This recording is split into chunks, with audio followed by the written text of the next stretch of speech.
বন্ধু ওই দেখ চার দোকান, চল চা খাই।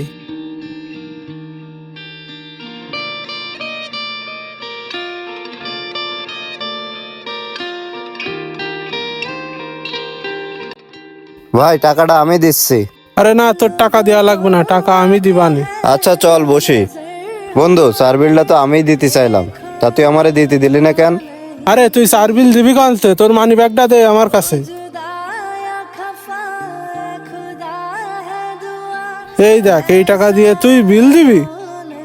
এই টাকাটা তুই রাখ, খরচ করিস কানে। আরে না না বন্ধু, তোর এই টাকা আমি নিতে পারবো না। আরে রাখ, যা বলেছি তাই শোন। বন্ধু এই টাকাটা দেওয়ার তো কোনো প্রয়োজন ছিল না। শোন, আমি জানি মাসের শেষ, এমনিতে তোর কাছে কোনো টাকা পয়সা নেই, আর তোর সংসার কিভাবে চলতেছে বর্তমানে সবকিছু জানি, তুই এই টাকাটা রাখ। তোর মতো বন্ধু পাওয়া সত্যিই ভাগ্যের ব্যাপার। আরে না, সমস্যা নেই, চা খা, এরকম টাকা তো দেওয়াই যায়।